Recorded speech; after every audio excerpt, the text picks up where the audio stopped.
Ora, já estamos aqui, estão a ouvir? Não sei, acho que estão a ouvir bem.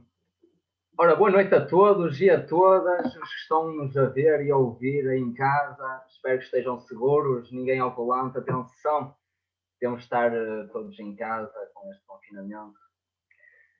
Ora, hoje temos uma sessão aberta com alguns dos membros da lista D, candidata ao Conselho Geral da Universidade do Minho, como representante dos estudantes, onde vamos abordar alguns temas que afetam o ensino superior a nível nacional, como na comunidade académica da Universidade do Minho.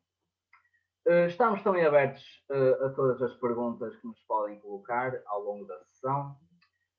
Nesta sessão vamos dar mais foco a temas que não abordamos com a mesma profundidade nas sessões que desenvolvemos ao longo desta semana de campanha. Temos como o processo de Bolonha e a sua história, o movimento estudantil, a precariedade estudantil, entre outros, que consideramos temas indispensáveis a abordar e afetam muitos estudantes por todo o país. Portanto, com a nossa candidatura, queremos afirmar a importância da educação para a emancipação individual e coletiva dos jovens e da sociedade em geral, em que o ensino superior tem um papel fundamental para o desenvolvimento do conhecimento científico e tecnológico que se refletem na prosperidade e evolução do país. Posto isto, analisando a realidade do ensino superior, não é? Nomeadamente da instituição a que pertencemos, constatamos inúmeras restrições e bloqueios que põem em causa o seu propósito e funcionamento. Refiro, por exemplo, à propina ou à redução de bolsas de estudo ou apoios indiretos relativos ao alojamento, cultura, desporto, entre outros, a necessidade de obras nas diversas instalações da universidade, a falta de equipamentos e materiais que afetam vários cursos, entre muitos outros que abordamos no nosso manifesto e são, infelizmente, a realidade que os estudantes enfrentam no dia a dia. Assim, para não me alongar mais, não é? Confirmamos aqui um ensino superior público, gratuito, democrático e de qualidade que todos defendemos nesta lista e que tem de abranger todos os estudantes. Agora, passo a palavra aqui ao Gonçalo Silva, que nos vai falar sobre o processo de Bolonha e a nossa posição sobre esse assunto. Boa noite a Gonçalo, o que é que todos. tens a dizer? Boa noite, André. Boa noite aos outros membros da lista. Boa noite a quem nos está a ver lá em casa. Não sei se me conseguem ouvir bem, que eu não testei isto antes de entrar. Estamos a ouvir, Ok, estamos a ok. ouvir. Sim, vim dar um bocado a posição aqui da lista acerca do processo de Bolonha. O processo de Bolonha foi um processo iniciado dentro da União Europeia e numa série de países membros, cerca de 50, que se juntaram e pretenderam unificar, de certa forma, o sistema de ensino, nomeadamente o ensino superior, nas mais diversas universidades, desde aqui até à Rússia. Foi mais ou menos esse o local geográfico. E o processo de Bolonha, que se começou a materializar em 2016, já é muito antigo, mas que mesmo assim muitos das questões de que nós vemos hoje, que nos acontecem no ensino superior e na Universidade do Minho, vieram um bocado e são fruto disso que foi o processo de Bolonha. O processo de Bolonha foi uma forma de unificar licenciaturas, mestrados e doutoramentos numa só forma de organização de cursos e de ciclos de estudo e ensino superior. Fez-nos e reproduziu-se nos tipos de ciclos de estudo de que são hoje, de que nos são hoje familiares, o caso da licenciatura, do mestrado e do doutoramento, e isto vem-nos agravar muito, mais numa situação até pedagógica, porque antes as licenciaturas eram num período de 5 anos, e depois durante esse processo foram-se reduzindo até que se estabeleceram nos anos que são hoje, 6 semestres, e naquele sistema das 180 ECTS, que é uma forma, sim, de unificar, lá está, o sistema de ensino na Europa e nas outras nações que fizeram parte do processo de Bolonha. É assim, este caso do processo de Bolonha viu-se que veio agravar muito, nomeadamente os cursos de artes, de humanidades e ciências sociais, que são normalmente muito extensos na sua magnitude, na sua matéria, e vieram-se reduzir os ciclos de estudo, reduziram-se as horas de contacto. Só para terem a noção, eu no curso em que estava no ano passado, na licenciatura de História, na Universidade do Porto, o meu curso no ano 2000 demorava 5 anos, mas ao mesmo tempo demorava mais, mas o conteúdo ensinado seria muito maior, preparava muito melhor um licenciado em História e nas outras áreas, na generalidade. E depois o que é que se viu? Viu-se que foram-se cortando matérias e áreas de estudo muito importantes, e depois acaba por desenvolver um paradigma de que é muito vigente hoje, de que uma licenciatura não serve para nada.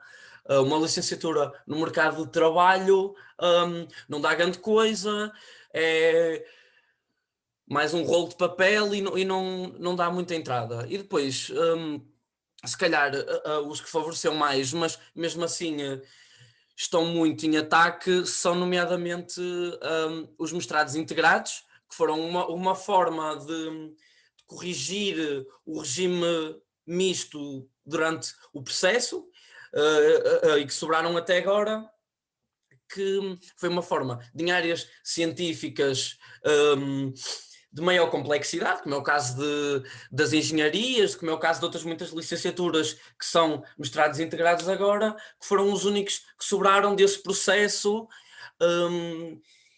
E depois lá está, foi-se desenvolvendo numa dicotomia muito maior, que se nota agora mesmo em termos de financiamento, de 50% de financiamento de uma universidade, ser 50% nas engenharias e na medicina, e depois o resto que se safe. E que são 90% das licenciaturas e das áreas científicas que ficam a arrecadar e que ficam a dividir metade do bolo. E depois, no geral, os alunos de humanidades, artes e ciências sociais, mas não excluindo, lá está, os outros ficaram muito afetados em termos de currículo, em termos de investigação, do futuro da investigação, e acho que isso nota-se muito nos nossos professores hoje em dia, de que se colocarmos em cima da mesa a questão de Bolonha, os que, né, já lecionam ou já investigam há mais anos, percebem uma dicotomia muito clara do que foi o antes e o depois, e além do foco da investigação nas áreas científicas e tecnológicas nos países mais desenvolvidos. Acho que Portugal ficou muito na cauda da Europa e outras nações como a Alemanha, a França e se calhar o Reino Unido ganharam muito mais, receberam muito mais alunos de fora e fizeram aquela... acho que se fomentou um bocado aquela lógica do êxodo mental, do êxodo dos intelectuais, dos jovens saírem do ensino superior e de não terem um centro de estudos de investigação dentro da sua própria universidade e que são forçados a emigrar de modo a seguirem os seus ciclos de estudo e as suas investigações. E depois um bocado fazendo aqui a correlação da propina, será de salientar o que nos aconteceu este ano na Universidade do Minho, da subida abrupta das propinas de mestrado, porque como já demonstramos aqui no debate das propinas, as propinas só existe um máximo de propina no primeiro ciclo, na licenciatura e mestrados integrados, e depois a partir do mestrado integrado e doutoramento as universidades entram numa lógica de concorrência deslocada em que fazem os valores absurdos que fazem, que praticam e depois na generalidade os alunos precisam de sair porque depois em Portugal não há propina gratuita na maior parte dos ciclos, que não é nenhum, infelizmente, e depois, lá está, como volto a referir, a questão de Inglaterra, da Alemanha e França serem muito mais beneficiados, porque têm regimes de propinas muito mais baixos, têm muitos casos gratuitos, um sistema de investigação e de tecnologia muito mais avançado do que nós, e depois recebem os nossos alunos que saem aqui das licenciaturas e que seguem o seu futuro profissional, como assim deveria ser, mas que deixam de ter a oportunidade de conseguir estudar nos países menos desenvolvidos. E acho que disse tudo. Não sei se há alguma questão, se falha de relembrar alguma coisa. Acho que disseste tudo. Foi um bom esclarecimento da situação, também puseste um bocado, um bocado a tua experiência de vida e isso é muito enriquecedor sempre. Acho que lá em casa também estão a sentir isso. E pronto, e acho que se quiserem acrescentar alguma coisa aqui os restantes membros, se não, passo a palavra aqui ao. Deixa-me dar mais uma nota que eu me esqueci Ora, de dizer. dá. Pronto, e um bocado nesta ótica, mais na parte das avaliações, agora existe muito foco e um ênfase na avaliação final, num exame de 100%. E isto antes de Bolonha não existia. Por ser um ciclo de estudos mais extenso, as matérias programáticas eram mais liquidadas, mais dispersas, digamos assim, e existia um maior número de horas de contacto, maior na mesma individualidade de estudo do aluno, e não é, o que se nota muito nos dias de hoje, de que há unidades curriculares agora de licenciatura de mestrado, seja o que for, de que um único exame final vale 100% da nota final. E um único exame, como nós já vimos e muitas vezes, não é das melhores formas de se fazer a avaliação, e ainda por cima num estudo que se quer mais aprofundado, que se quer mais dinâmico, que se quer mais analítico, e não aquela ideia de recitar a Bíblia, de ir para lá, despachar matéria. Isso veio muito de Bolonha, e acho que se reflete depois em última análise na participação nos alunos nas áreas científicas, no desinteresse, na alienação do aluno e do que reproduz, das suas investigações, dos seus artigos, e acho que pronto, é essa uma correlação que nós na nossa lista fazemos. Obrigado. Ora, exatamente. Fica aqui um momento de reflexão para todos ficarem um bocado a pensar, enquanto o Helder nos vai falar um pouco sobre o movimento estudantil, não é verdade, Helder? É verdade, aí, então. É verdade, sim senhor. Antes de mais, boa noite a todos. Boa noite, Matilde. Boa noite, Gabriela. Boa noite, André. Boa noite, Alexandre. Boa noite, Gonçalo. E boa noite a todos os que nos estão a ver e os que nos estão a ouvir. Meu nome é Helder Matos, sou estudante de Ciência Política. Em primeiro lugar, quero afirmar que a Lista B é um projeto que se orgulha de ser a institucionalização da luta organizada, e é através da luta organizada que vamos promover a erradicação das injustiças dentro da Universidade do Minho. Quero também referir que esta série de debates e conversas tem como objetivo aprofundar temáticas silenciadas ou negligenciadas tanto pela tutela atual como pelos atuais representantes dos estudantes nos órgãos da universidade. Queremos ser a mudança, começando pelo fim da propina para todos os estudantes, todos os graus de ensino, estudantes nacionais, estudantes internacionais. Não existe justificação para haver propina, independentemente do local de origem do estudante. Não existe nenhuma justificação que justifique essa diferença. Queremos uma universidade mais justa e inclusiva e um ensino público gratuito, democrático e de qualidade, tal como está inscrito na Constituição da República Portuguesa. Somos efetivamente uma mudança do rumo na Universidade do Minho, não só da Universidade do Minho, mas do ensino superior. E sim, somos só estudantes normais, mas temos um objetivo justo e muita força de vontade para lutar por uma causa justa. Fazendo uma nota introdutória ao tema em questão, o movimento estudantil, sinto que vale a pena referir certos momentos históricos que marcam não só a história do nosso país, mas também a ação da juventude estudantil numa série de manifestações, reivindicações, greves e ações de luta que fazem parte também da história dos movimentos estudantis no nosso país. Vou fazer uma nota de que no dia 14 vamos ter um debate sobre democracia e ensino superior, no qual vamos ter uma convidada especial que vem em representação da União de Resistentes Antifascistas, a URAP, que é uma senhora com 85 anos que esteve presa durante o Estado Novo e que lutou contra o fascismo. E vamos expor a história de vida dela, vamos buscar uma heroína antifascista. Pronto, quero destacar então os seguintes momentos de luta, que começo pela crise académica de 1962, que foi uma das grandes expressões de luta e resistência estudantil à ditadura fascista. Foi a primeira das grandes lutas dos estudantes que ocorreram na Europa na década de 70, contando sempre, na década de 60, contando sempre com o contributo dos estudantes organizados. Esta luta foi uma consequência do contexto repressivo presente na sociedade portuguesa na época, e é também a consequência de um amadurecimento do pensamento e da ação vanguardista dos estudantes dentro das universidades na época, nas universidades e nas escolas, apesar de serem violentamente reprimidos.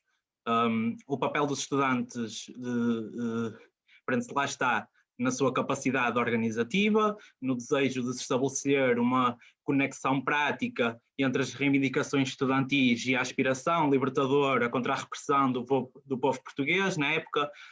Volto a repetir, um povo profundamente oprimido por uma ditadura. Não havia liberdade de expressão, não havia liberdade associativa, não havia liberdade dentro das universidades. Acredita-se que a causa da crise académica de 62 tenha sido a proibição do Dia Nacional do Estudante e da luta a si associada. Os estudantes tentaram celebrar esse dia e o que receberam foi cargas policiais e prisões. Destaco também os célebres lemas da altura: a unidade de hoje pela união da amanhã e ofenderam-te, enluta-te. Lá está, na luta organizada. Na condução de todo o processo, num grande clima de insubordinação, foi fundamental a realização de uma reunião interassociações com os representantes das várias associações de estudantes e associações académicas das principais universidades portuguesas na altura. Do lado dos estudantes tiveram também largas camadas da sociedade, que estavam naturalmente contra o regime, assim como alguns professores que também se solidarizaram com a luta. Parece que a história se repete. Pronto, portanto, relativamente à crise académica de 1969, a crise estudantil de Coimbra no ano em 1969 foi uma das mais fortes e prolongadas lutas estudantis ocorridas durante o fascismo também, à semelhança da 62. A de 62 foi a primeira, a de 69 já aconteceu depois de algumas revoltas estudantis também na Europa. Surgiu aos olhos da opinião pública, e ainda hoje é assim, como um importante combate político dos estudantes contra a ditadura. Ou seja, dos estudantes e, consequentemente, do povo português. Não é? Uma luta pela reconquista da sua associação, pela liberdade associativa, pela representação estudantil nos órgãos universitários, pela reforma democrática do ensino e por uma universidade livre e democrática. Não é? Tendo por base objetivos concretos e com novas motivações surgidas no processo da luta, recorrendo a formas criativas e originais de organização, os estudantes de Coimbra, na altura, souberam manter e reforçar a sua unidade mesmo nas fases mais críticas, com estudantes presos, estudantes a serem mandados para o Tarrafal, aconteceu alguns casos assim, simplesmente por quererem liberdade dentro das universidades. A crise académica de Coimbra é um daqueles acontecimentos históricos que não podemos deixar cair no esquecimento. Num tempo em que na Europa cresciam forças de extrema-direita, em Portugal não faltava quem tentasse silenciar ou branquear os crimes da ditadura, a opressão da ditadura aos portugueses. Lembrar que foi durante 48 anos, foi quase meio século de repressão. E é preciso lembrar que sim, que o fascismo existiu em Portugal, profundamente obscurantista, extremamente explorador e repressivo.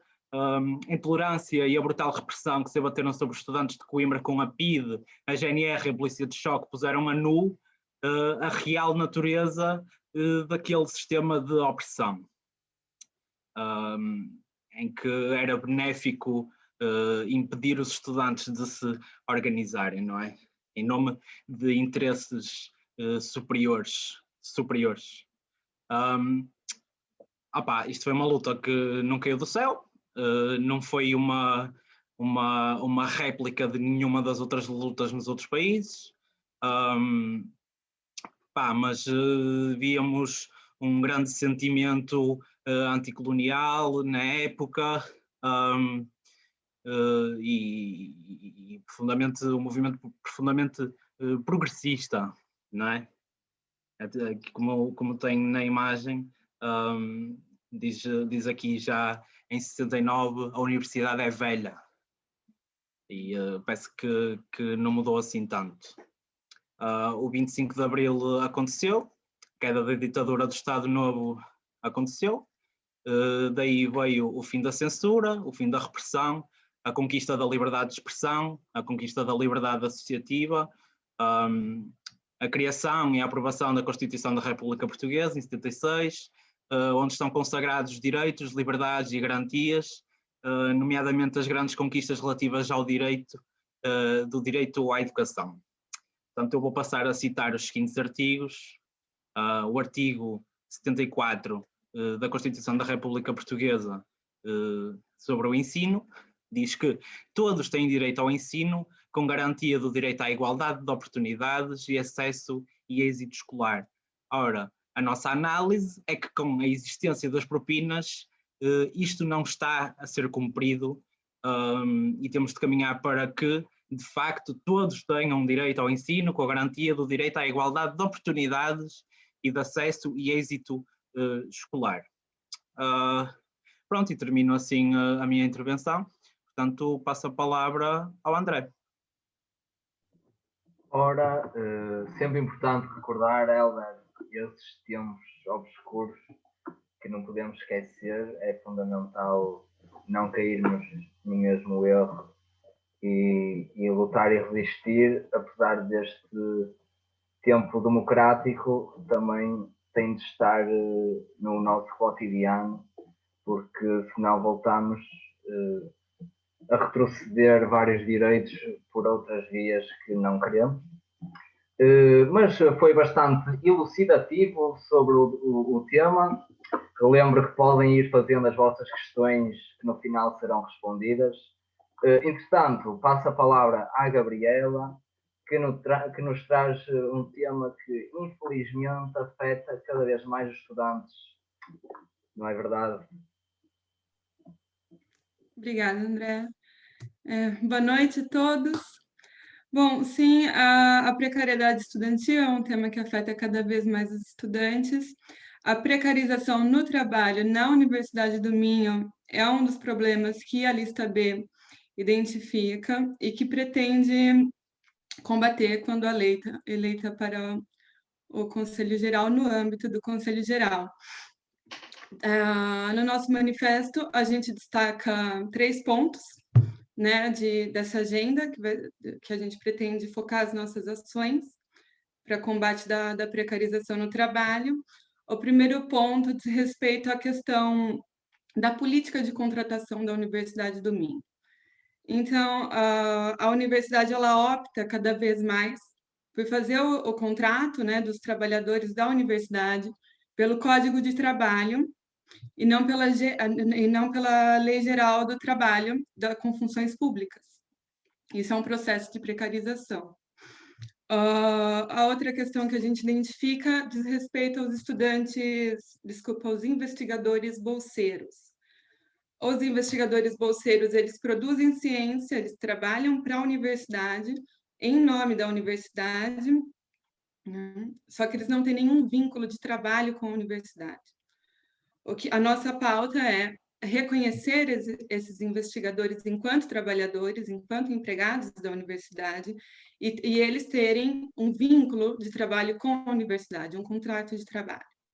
Além de tudo, é importante atualizar o valor que eles recebem, né? Atualmente, eles recebem uma bolsa que tem um valor congelado desde 2002.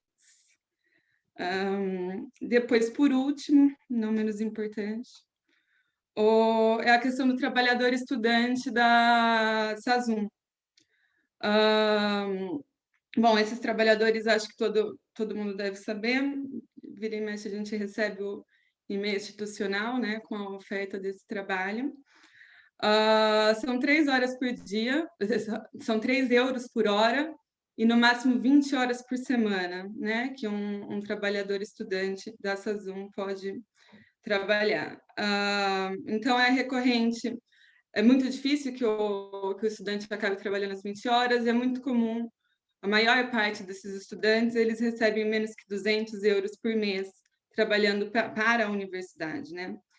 Eu acho que é interessante pontuar que, então, enquanto o estudante SASUM, o trabalhador estudante SASUM recebe 3 euros por hora de trabalho, um trabalhador que recebe um salário mínimo, né, 665 euros aqui em Portugal, a hora de trabalho dele custa 4,15 euros. Então, o trabalhador estudante, ele recebe menos do que um salário mínimo para trabalhar, né, para executar funções para a universidade. Isso sem qualquer direito, né? Não existe nenhum vínculo de trabalho entre o trabalhador estudante com a universidade. Antes, o trabalhador estudante ainda recebia um subsídio de alimentação, né? Se não me engano, eram as fichas da cantina, e hoje em dia ele já não recebe, a universidade cortou esse direito, esse subsídio.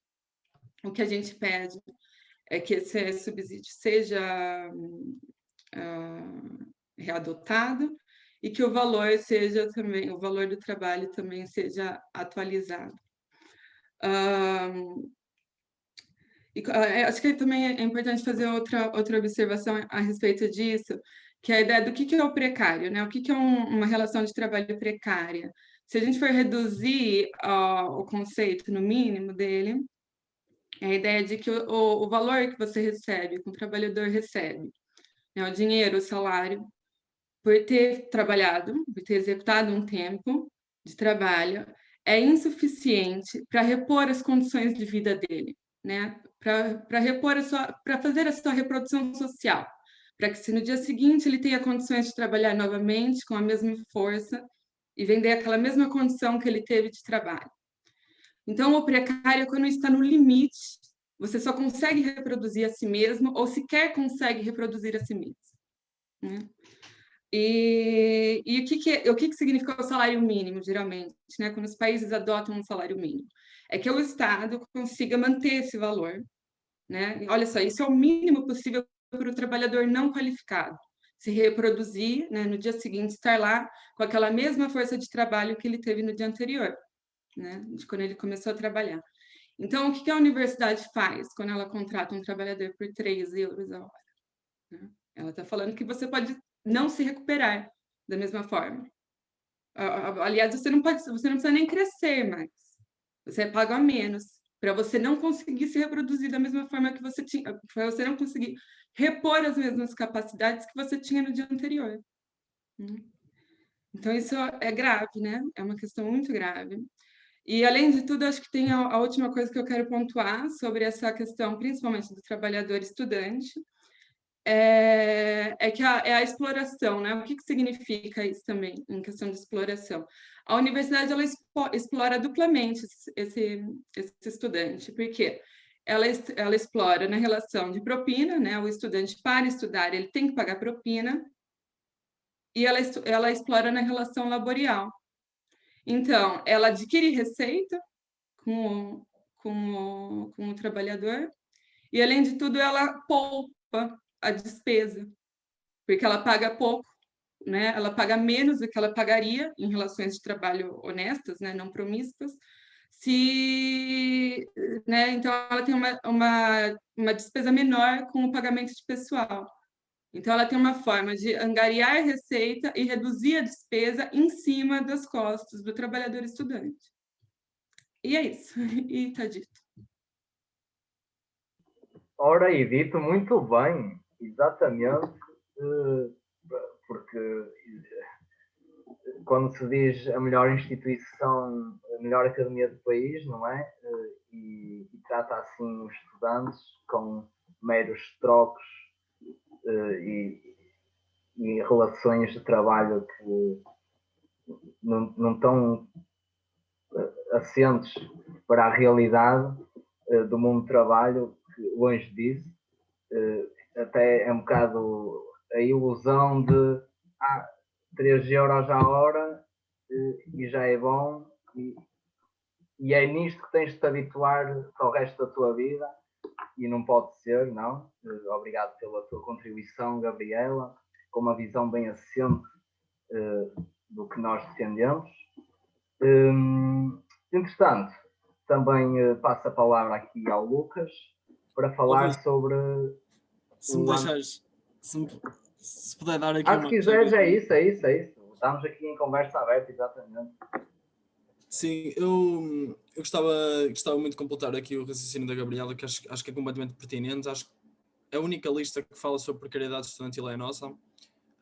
E é realmente porque a nossa lista olha a todos os estudantes e grande parte desses estudantes, principalmente os trabalhadores estudantes, são estudantes precários. Há também aqui uma linha que gostava de referir, não só aqueles trabalhadores que trabalham para o Chazum, mas todos aqueles que se sujeitam a um trabalho ilegal, sem contrato, porque depois têm esse medo de perder a sua bolsa de estudos. Ora, aqui já começamos a entrar na faculdade, a ter que pagar as nossas propinas, a ter que trabalhar para elas, e no fundo somos sujeitos pela esta sociedade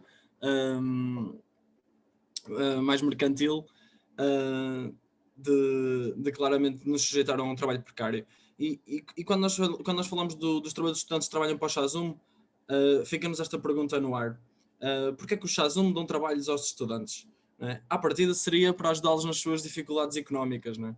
Então é perguntar ao Chazum e perguntar à reitoria, que claramente desvia o financiamento para os serviços académicos, para os serviços de ação social, qual é a necessidade de um estudante hoje? É pagar a sua propina, logicamente, é pagar o seu alojamento, é pagar a sua alimentação, onde o subsídio da alimentação também foi cortado a estes estudantes que trabalhavam no Chazum e agora continuam a trabalhar, e este subsídio de alimentação lhes foi cortado. No fundo, os Chazum compactuam com esta precariedade, com os trabalhadores estudantes, que muitas vezes têm que agilizar muito o seu tempo para a sua atividade académica, nomeadamente no seu estudo. Muitos trabalham para o Chazum e ainda vão ter outros trabalhos também precários noutras áreas. Ora, nós temos que olhar para uma universidade que, no nosso ponto de vista, tem que valorizar muito aqueles que estão a estudar. E acho que a frase que está a aparecer a todos lá em casa no PowerPoint, de trabalhar para estudar não pode ser opção, acho que a nossa lista considera mesmo isto. Trabalhar para estudar não pode ser opção. O trabalho é um direito o estudo, peço desculpa, é um direito, e é um direito consagrado na Constituição da República, e ninguém deve ser sujeito a trabalho, nem muito menos a trabalho precário, para conseguir estudar. E acho que só deve estar chego. Ora, sempre um bom contributo, Alexandre, para continuar esta nossa tertúlia aqui. Como estava a dizer, não sei se mais alguém quer intervir. Não se esqueçam também lá em casa, se quiserem fazer uns comentários loucos sobre isto. Se não, passava aqui ao Lucas, que nos vai falar sobre o ano. Não é verdade, Lucas? Exatamente isso. Antes de mais, boa noite a todos os que estão a acompanhar a transmissão e também aos meus colegas. Pronto, como tu disseste, André, eu da minha parte venho aqui expor um tema que não me parece ter sido abordado de forma substancial por qualquer uma das restantes listas concorrentes, que é a relação da universidade com o meio ambiente e de que formas é que se pode promover a sustentabilidade ambiental no seio da academia. Tudo isto, diga-se de passagem, de forma concreta e não apenas como algo que fica no papel. É mesmo necessário colocar estes assuntos em cima da mesa, em vez de serem usados simplesmente como uma bandeira e instrumentalizados, no fundo. Fazendo uma pequena contextualização, parece-nos a nós que devido às circunstâncias pandémicas, grande parte da análise relativamente a estes pontos, o ambiente, o lazer, está a ser menosprezada, porque, vejamos, não é suportável a longo termo uma academia que não se importa com o espaço público que está ao dispor dos alunos, nomeadamente em termos de qualidade, de sustentabilidade, enfrentando a emergência climática, não é? É preciso assegurar que a UEM inclui no seu papel institucional o combate a este problema, extremamente grave, como sabemos, construir no que já está feito, porque há coisas que já estão feitas e é preciso também dar crédito por isso, mas procurar melhorar continuamente nesta frente. E é nesse sentido que nós apresentamos propostas concretas para o fazer e a reivindicar uma instituição mais verde. Nós, por exemplo, defendemos a colocação de ecopontos em vários locais dos campi para facilitar as práticas de reciclagem que se devem intensificar. Para além disso, a redução da utilização de materiais descartáveis, o single use, não é? Na universidade parece ser muito relevante, tendo em conta também que estas são contribuições para a luta contra os problemas ambientais que, embora no grande esquema não tenham um impacto estrutural, a não seja muito alargado, não quer dizer que não devam ser feitas, por uma questão de sensibilização também e dos benefícios que surgem da adoção destas medidas.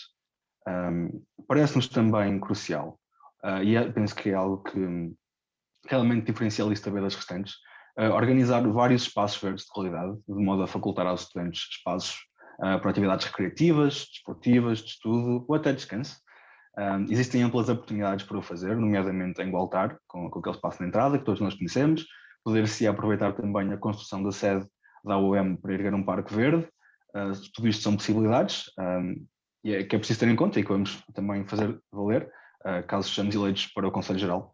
No fundo, preciso ter em conta também que a sustentabilidade é um processo que necessita uma consciência do impacto que estes decisões que tomamos têm, não é? É um processo contínuo. E tendo em conta esta realidade, que propomos esta série de medidas que acabei de expor, o nosso manifesto inclui uma listagem extensiva daquilo que nós defendemos.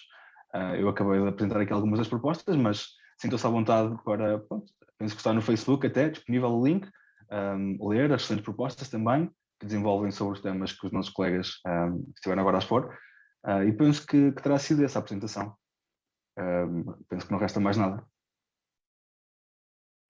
Ora, obrigadíssimo, Lucas, pela tua exposição do tema no qual nos revemos todos e, exatamente, também apelo para verem o nosso manifesto com as nossas propostas, que acho que bastantes estudantes se revêem nelas. Entretanto, volto a perguntar se alguém quer acrescentar alguma coisa ao que o Lucas disse. Se não, continuaremos com a nossa caríssima Matilde, que nos vai falar sobre segurança, logística, modalidade, vários temas aqui que envolvem o campi da Universidade do Minho. Não é, Matilde? Olá, boa noite, André.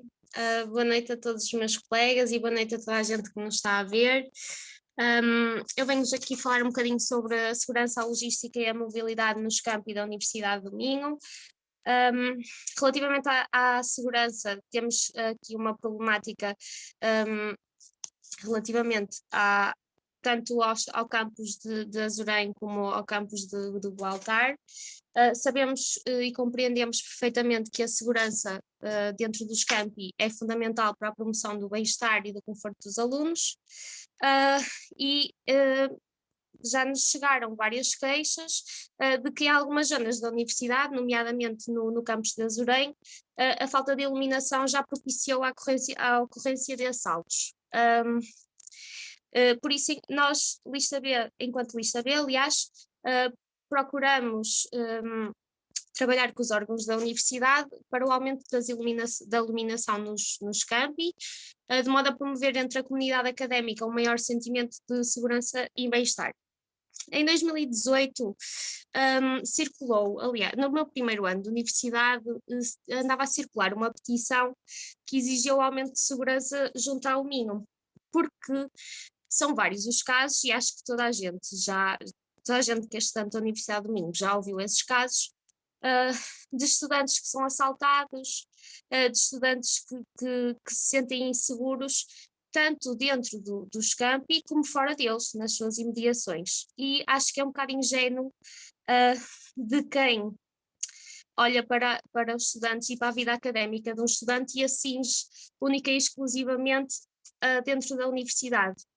Portanto, há pessoas que trabalham em regime pós-laboral e os estudantes também que estão em regime pós-laboral, que têm que andar pela universidade, que têm que andar muitas vezes até às suas residências, por exemplo, falando de Braga, que é o sítio onde eu estou, não são muito perto do campus, e portanto nós pretendemos que estes alunos se sintam seguros, tanto de dia como de noite, e é por isso que nós consideramos que esta é uma problemática que necessita muito da nossa atenção e que nós pretendemos levar e trabalhá-la. Também consideramos preponderante o desenvolvimento e a promoção de espaços e zonas verdes dentro dos campi. Vai um bocadinho de encontro ao que o Lucas estava a dizer, porque estas zonas verdes, tanto para lazer como prática de desporto, como de estudo, o que os estudantes quiserem, promove um ambiente mais propício para os estudantes a realizarem e para se sentirem realmente melhor dentro dos campi, aliás. Também conseguimos perceber que ao longo isto já era um assunto que antes da pandemia já era problemático, mas durante a pandemia tivemos estudantes que não usufruíram uma única vez dos parques de estacionamento, mas que tiveram que o pagar na sua íntegra. E também conseguimos perceber que os parques de estacionamento não têm o número de espaços disponíveis para todos os alunos. Por fim, é importante falar também um bocadinho sobre a mobilidade entre campi. Sabemos todos aqui que a mobilidade entre campi é uma questão muito urgente e a melhorar, já que os transportes são um serviço essencial para a movimentação dos alunos e dos docentes. E compreendemos que atualmente a oferta deste serviço não corresponde às necessidades reais da comunidade académica. Desta forma, a lista B procura um aumento da oferta de autocarros, principalmente os autocarros que circulam, aliás, pela Estrada Nacional. Queremos sublinhar que sabemos que não é o papel da AUM, da Associação Académica, dar oferta destas viagens entre campis. É sim fundamental que seja a própria universidade e o próprio governo local e central que se responsabilizem por esta mobilidade entre Braga e Guimarães. Nomeadamente, aqui com a criação de uma linha ferroviária diretamente que ligue Braga e Guimarães, que apesar desta frota de autocarros que nós temos disponível, que é pública, não seja o suficiente para responder à necessidade de todos os alunos que estão em pós-laboral ou que querem vir mais cedo para a universidade. E penso que, por mim, neste tópico é tudo. Ora, obrigadíssimo, Matilde, pela tua exposição do tema e pela tua intervenção, que nos remete a várias situações indesejadas que temos de ter em atenção e combatemos isso também por palavras no nosso manifesto. Exatamente. Eu queria só dar há bocadinho esqueci-me de pedir a minha palavra quando se falou sobre isto, mas depois estive a ver no Facebook alguns comentários e acho que é relevante dar um bocadinho do meu contributo.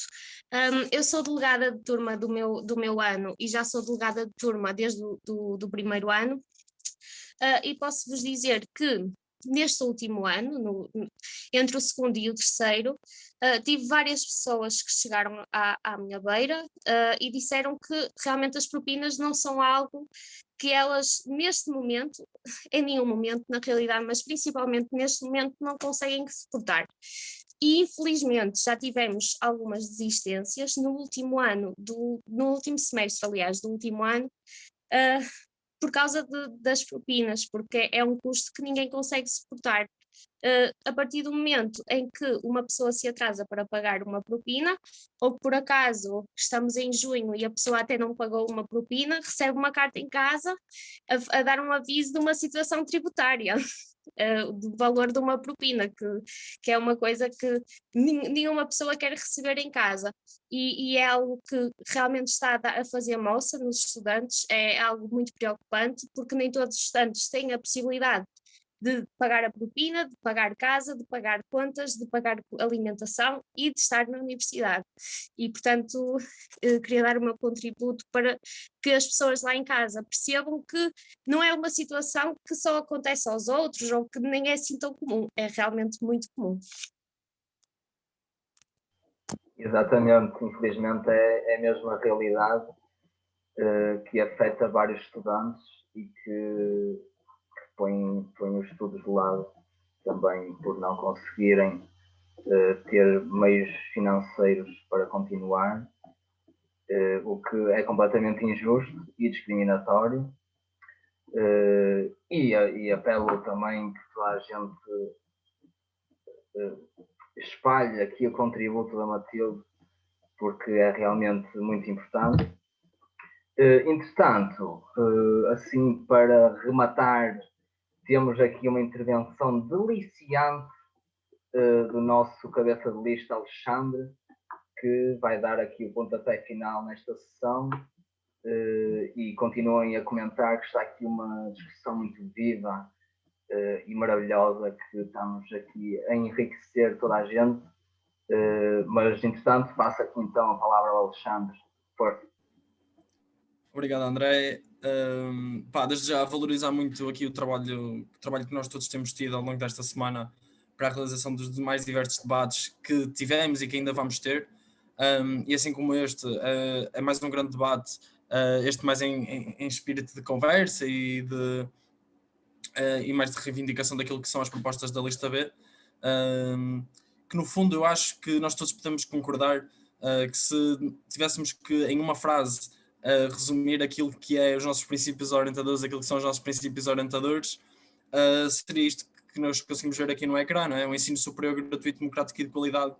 E como o Heller falava há pouco, o movimento estudantil aqui está muito presente, sempre esteve ligado às conquistas e aos direitos dos estudantes, e a história provou-nos bem isso, não é? A história provou-nos que é com a luta organizada, que é com os estudantes a sair à rua, que é com uma associação académica ao lado dos estudantes, que nós infelizmente não temos, nem vemos ao longo do país, tantas assim, que estão ao lado realmente dos estudantes, que querem realmente fazer a diferença.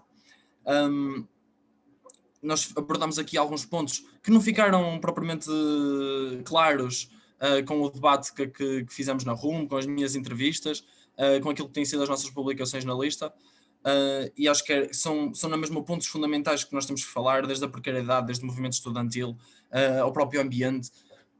Todos estes temas são muito importantes, e não poderiam deixar de ter aqui o nosso espaço para os colocar à beira dos estudantes.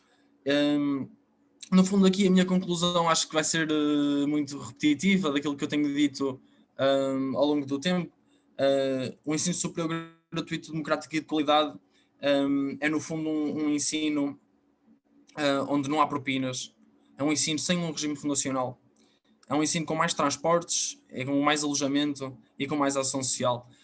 Nós reparamos aqui que ao longo do tempo, em diversos momentos que nós tivemos conversas com os estudantes, aos anos que nós estamos aqui na universidade, uns mais, outros menos, mas todos reparamos que a partir do momento em que a propina desce pela primeira vez através do Parlamento, a mudança de comentários sobre o que é a propina e a sua importância nos estudantes mudou drasticamente. Os estudantes agora têm confiança que a propina pode acabar, e agora temos um novo passo, que é acabar a propina não só para o primeiro ciclo, mas acabar a propina para o segundo e terceiro ciclo, para todos e qualquer estudante. E acho que é esse o caminho que nós queremos fazer, é esse o espírito que nós temos que ter. Não há ensino público gratuito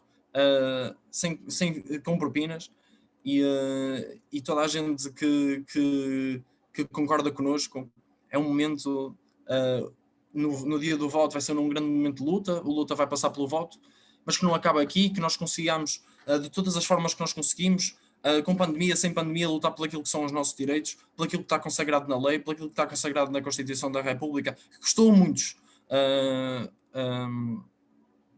ganhar. E custou vidas, custou família, muitas vezes, abandonaram o país.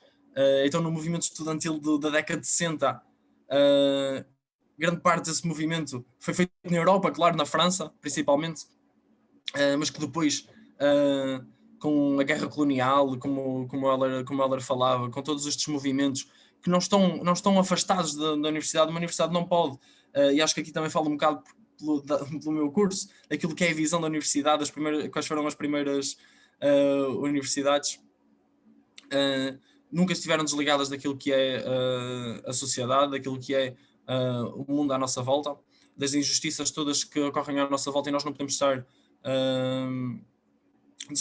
desligados disso. E por fim não, mas acho que ligado a isto está claramente a ação social escolar, e nós temos aqui um ponto de vista muito claro. A ação social escolar não pode ser motivo da manutenção da propina. A ação social escolar tem aqui um papel de reforço àquilo que são a situação económica de alguns estudantes em particular, os estudantes com mais dificuldades. Ora, quando nós olhamos para um prisma de hoje, os estudantes recebem a bolsa para pagar a própria propina, e isto claramente leva outra vez a um financiamento do próprio Estado, quer dizer, o Estado dá-nos dinheiro, mas nós depois vamos voltar a dar ao Estado, e portanto não faz sentido na nossa ótica. A ação social escolar tem que se manter e ser reforçada. Tivemos uma descida da ação social há 2 anos, de 1.000 euros, que era o valor da propina, 1.063 euros, se não me engano, para os 800, e mantivemos com muita força, com muita luta dos estudantes, e no Parlamento acho que isso ficou bem claro, onde se conseguiu fixar o valor da Bolsa de Ação Social Escolar no último valor da propina, dos 872 euros, e isso para nós foi uma grande vitória. Temos que continuar. Se a propina na próxima legislatura, pelo menos é isso, no próximo ano deixa, é mesmo isso que nós queremos, que se mantenham a Bolsa de Ação Social, as bolsas de ação social. E depois também há aqui outro ponto, que é a Bolsa de Ação Social, a ação social indireita, que diz respeito claramente aos transportes, à alimentação, a tudo aquilo que o estudante precisa para viver, o próprio alojamento. E acho que apontava agora para fazer aqui um ponto para estes tópicos, na questão do alojamento. Acho que a Universidade de Minho precisa de mais, precisa de melhor. Tem que haver uma requalificação drástica das residências que atualmente temos. O Gonçalo, por exemplo, está aqui e mora na Santa Tecla, na residência Santa Tecla, e é particularmente difícil, apesar dos esforços que têm sido feitos. Quando se falou da instalação da nova internet, como se só agora que as aulas online os estudantes precisassem de internet, como se antes não se precisasse. Isto foi conseguido por uma razão concreta, não é? Porque os estudantes juntos exigiram à tutela que a internet fosse forçada, e os estudantes conseguiram. Eu acredito muito que se a comissão de residentes, se enfim, se toda a gente que está nas residências conseguir ter esta perspectiva de que podem melhorar os seus quartos, podem pedir renovados os seus frigoríficos, as suas cozinhas, eu acho que eles conseguem. Acho que é esse o caminho que se tem que ter relativamente ao alojamento. E depois outro ponto, que é a construção de novas residências. A falta de camas na Universidade de Minho é clara, seja em Braga, seja em Guimarães. Essas residências têm que ser o mais rápido possível. No Conselho Geral nós podemos fazer pressão para isso, é para isso que nós queremos ser eleitos, para pressionar esta reitoria que não tem olhado para os estudantes, e é nesse sentido que nós queremos olhar para isto, que é a questão do alojamento. E falaria muito rápido da questão da alimentação. Hoje, qualquer estudante que vá almoçar e jantar na cantina todos os dias, estudantes internacionais, por exemplo, mas estudantes deslocados das suas cidades, o dinheiro ao final do mês é bastante apertado para aquilo que é uma cantina pública, não é? de uma instituição pública. Enfim, já passaremos para essa parte. É preciso a redução do preço da senha. Essa senha foi congelada, o preço dessa senha foi congelado, e acho que é de valorizar muito isto. Também foi com a luta dos estudantes da Universidade de Minho. e acho que agora temos outro patamar, que é descer o valor da senha, e também aqui a criar passos sociais para os alunos que têm mais dificuldade. Na questão do transporte, acho que a Matilde já foi muito clara sobre isto. Não pode ser a associação académica a financiar os próprios transportes entre campi. Tem que partir parte da universidade, ou parte até das câmaras municipais de Braga e de Guimarães, ou até mesmo do Estado Central, com a construção de da ativação da ferrovia Braga e Guimarães, que acho que seria útil não só para os estudantes, mas para as duas cidades no seu dinamismo social e económico. E acho que passaríamos aqui para um ponto que nos diz particularmente, nós temos um particular interesse neste sentido, que é o regime fundacional, onde mais nenhuma outra lista defende o seu fim, apesar de que os cabeças de listas dessas listas estão aqui talvez há 7 anos, muitos deles, e não conseguem perceber, não conseguem avaliar neste momento aquilo que foi o regime fundacional. Ora, nós sabemos bem que normalmente estes representantes andam sempre desatentos àquilo que se passa na universidade. Eu estou na universidade há 3 anos, há pessoas na lista aqui com menos, mas percebem bem o caráter do regime fundacional, compreendemos o caráter do regime fundacional. O regime fundacional, neste momento, é claramente um sinal de desresponsabilização do Estado. O Estado deixa de investir 50% do financiamento da universidade. Ora, claramente que isto tem interesses por trás, tem interesse também das multinacionais que entram para investir na Universidade do Minho e que a partir daí alteram os planos de estudo, juntamente com o processo de Bolonha, que também já foi aqui falado e muito bem pelo Gonçalo. Ora, nós não podemos viver não podemos estudar numa universidade que se declara pública, onde há claramente interesses privados a tentar manipular aquilo que é o nosso ensino, o nosso conhecimento, a nossa investigação científica, e acho que terminaria assim. Terminaria, antes de passarmos às perguntas de toda a gente que nos está a ver, com uma palavra de união, no fundo, que só com ela só com essa união é que nós vamos lá, é que vamos à luta, é que vamos consagrar os nossos direitos, e não importa depois das eleições se nós somos da lista A, da lista B, da lista C, o que nós mais queremos, e acho que nós todos temos essa vontade. A nossa vontade era que todas as listas defendessem o mesmo que nós. Não temos problemas em dizer que aquela lista é justa num tópico ou no outro. O problema é que elas não são justas, e acho que nós aqui temos um papel, nós e toda a gente que nos está a ver, toda a gente que nos apoia, tem aqui um papel que vai ser preponderante no dia 17. Falar com os nossos amigos, falar com toda a gente que não conhece o Conselho Geral, que não conhece a nossa lista, e que tem aqui um papel dinamizador. Nós não podemos fazer tudo sozinhos, as ideias existem, mas elas têm que passar para toda a gente. Tivemos muito alcance com as nossas redes sociais. Em pleno confinamento é muito difícil fazer uma campanha, acho que a fizemos da melhor forma. Ainda vão haver muito mais debates, estudantes internacionais, racismo e xenofobia, e ensino superior e democracia, com os estudantes bolseiros, neste caso a Associação de Bolseiros Investigadores, a ABIC, e portanto nós fizemos uma campanha fenomenal, que só com vocês, só com toda a gente que nos apoia, é que nós vamos conseguir levar esta campanha a toda a gente. Por isso também aqui uma palavra de agradecimento a toda a gente que tem feito isso, a toda a gente que participou nesta lista, seja como amigo da lista, seja como membro da lista, como apoiante da lista, que nós temos muitos, temos recebido centenas de mensagens a dar-nos esse contributo, e a agradecer-nos muito. Já o tínhamos feito quando concorremos para a Associação Académica. Hoje e esta semana é mais um momento de luta, e no fundo que a luta não pare. E acho que terminaria assim, André, para passarmos às perguntas. Academia, vamos à luta. Ora, com certeza, eu nem vou dizer mais nada para não estragar, isto foi fenomenal. Eu não sei, estou aqui com uma lágrima já. Alexandre, meu Deus, não posso fazer estas coisas. E portanto, então podemos passar aos comentários. Não sei se alguém quer ler. Deixa-me interromper-te, André. Ora, exatamente. Deixa-me fazer aqui um bocadinho o teu papel neste comentário. Esta questão é da Flávia Pereira, que diz: gostava de fazer notar que há relativamente poucos dias um aluno viu-se forçado a terminar o seu caminho na Universidade do Minho, pois possuía propinas em atraso. Propinas estas que o aluno alega ter pago dentro do tempo depois de as ter renegociado. A Universidade acusou o aluno de não as ter pago e ameaçou avançar com diversos processos legais para que ele procedesse ao segundo pagamento.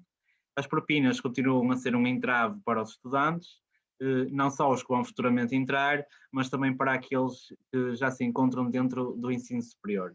Ora, o que eu quero dizer relativamente a isto é que isto é um reflexo da gestão privada da universidade, que funciona como uma SAD, funciona como uma empresa, por exemplo, o metro é privado, vocês não pagam o bilhete, vocês vão receber uma multa. Se vocês não pagarem a multa vai para a justiça. Se vocês não tiverem dinheiro para pagar a multa, vocês vão ser penhorados. Se vocês não tiverem bens, alguém próximo de vocês vai ser penhorado, alguém no vosso agregado familiar. Ou seja, isto é profundamente agressivo, é profundamente violento, e eu acho que toda a gente pode concordar que não é uma atitude que uma instituição de ensino superior possa tomar, muito menos com os seus estudantes.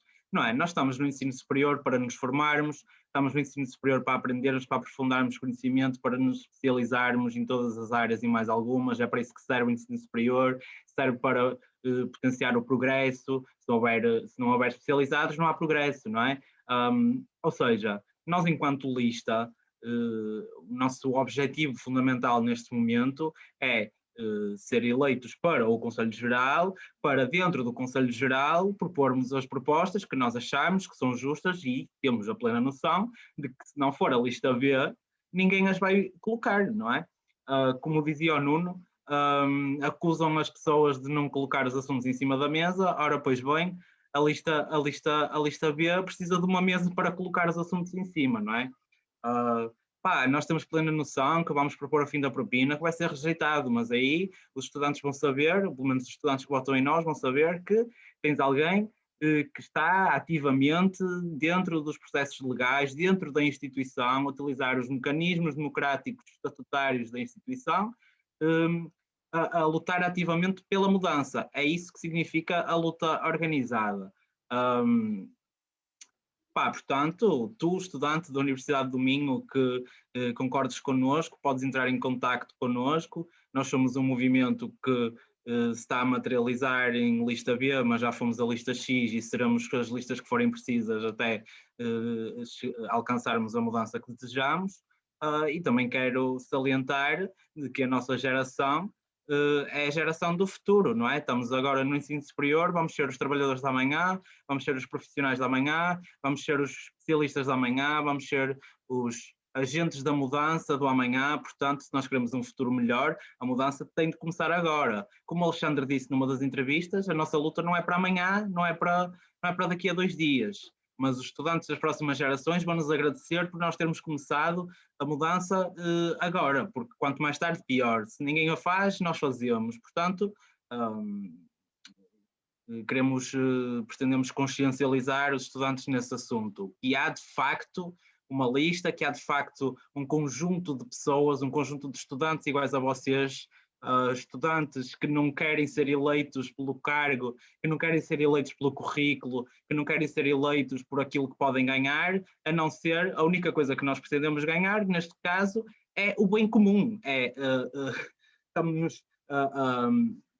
Não quero dizer sacrificar, mas estamos a trabalhar para a melhoria do bem comum da comunidade estudantil, para o bem coletivo da comunidade estudantil, até porque acreditamos que nós próprios, enquanto indivíduos, não somos livres se o nosso vizinho também não é livre, ou seja, se o nosso colega não for livre, se o nosso colega estiver a ser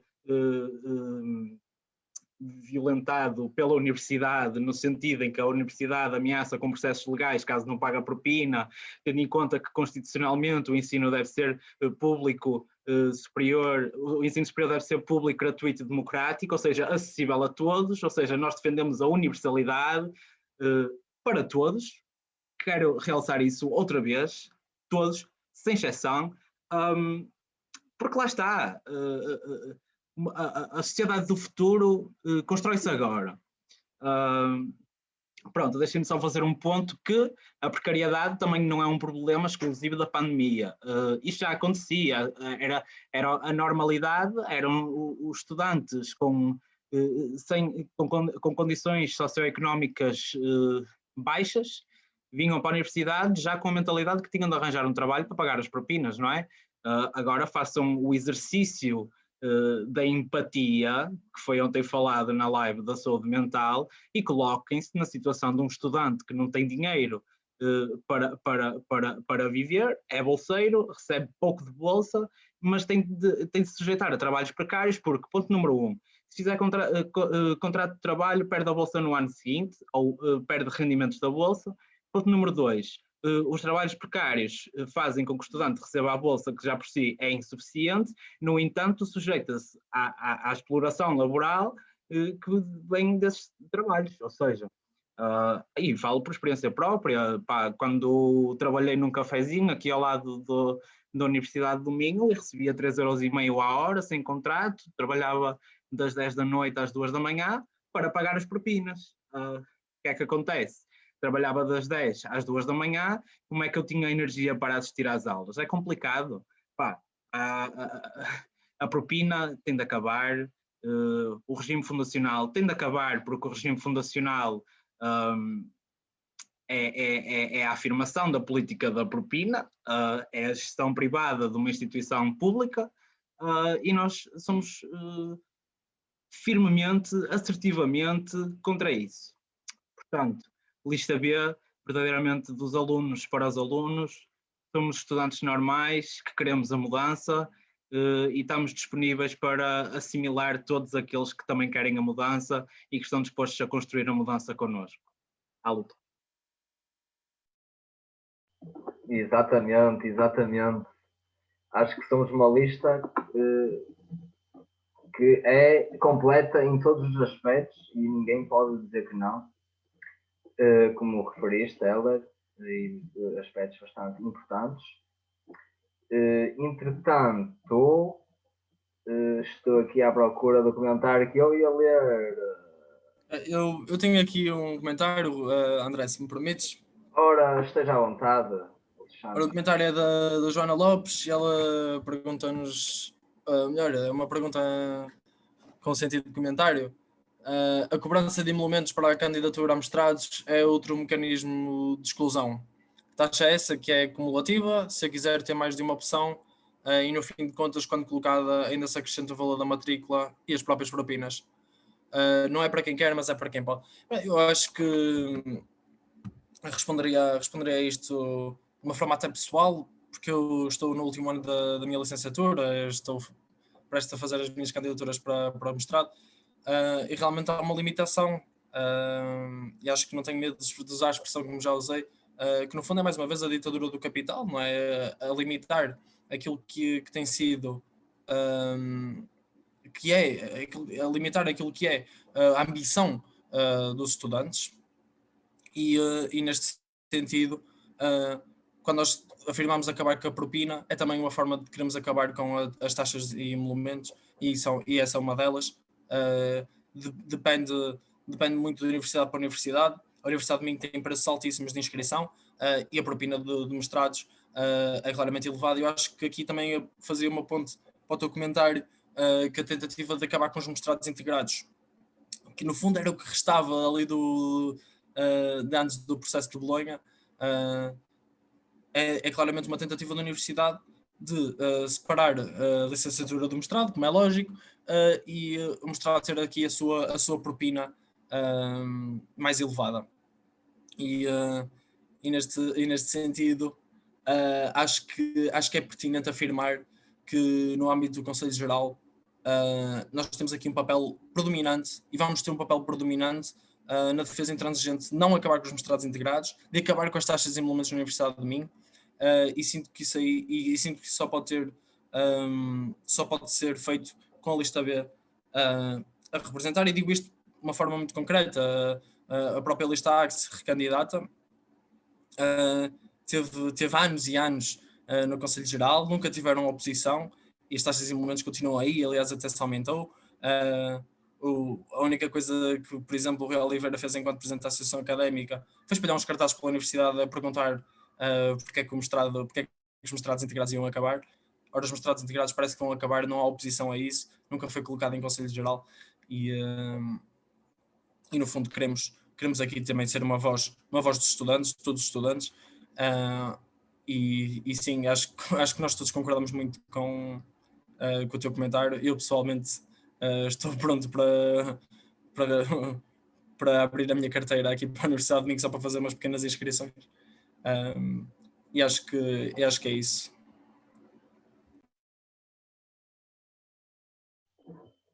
Ora, assim, então, acho que falámos um pouco sobre tudo e acho que então podemos concluir a nossa sessão de hoje.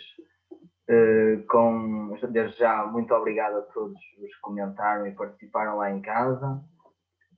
Espero que estejam todos aí sem pensar em sair, sem ser por bens essenciais, porque senão, atenção, multas de 200 euros, fora propinas, alojamento, transporte e outras coisas, não vamos assim a lado nenhum. Portanto, a única saída que vos aconselho é para a luta dos estudantes, que é connosco, e acho que vocês sabem muito bem disso e se revêem nisso. Portanto, obrigado a todos e vamos continuar com mais sessões durante a próxima semana, e estejam bem e seguros e com um bom resto de noite. Bebam um chazinho, também é importante, e obrigado a todos pela vossa participação. Deixa-me só referir que amanhã, dia 13, às 9 da noite, temos o debate, conversa, sessão sobre estudantes internacionais, racismo e xenofobia, moderado pela Gabriela. Temos como convidados a Frente Antirracista, a Lola Seibardiva, estudante da licenciatura em Estudos Orientais, e também Félix Simbalissá, um estudante internacional profundamente lesado pela Universidade de Minho. Vamos expor a sua situação, ou ele vai falar um bocadinho sobre a sua situação. No dia 14, Ensino Superior e Democracia, como convidados temos a URAP, a União de Resistentes Antifascistas Portugueses, cuja convidada é uma resistente antifascista com 85 anos, com muitas histórias para contar. No dia 15 temos o debate, a sessão Estudantes de Doutoramento e Bolseiros com a Associação de Bolseiros de Investigação Científica, a ABIC, e com a Inês Laranjeira, investigadora no ICBS. E no dia 17 é o dia da eleição, já sabem, votem pela lista B, porque somos dos alunos para os alunos e, como podem ver, por todo o nosso conteúdo e por toda a nossa comunicação durante esta semana, que estamos profundamente preparados e que somos, de facto, a equipa mais experiente e as pessoas mais experientes, porque somos os que têm um objetivo justo e defendemos uma luta justa, ao contrário dos antigos representantes. Por isso, academia, vamos à luta.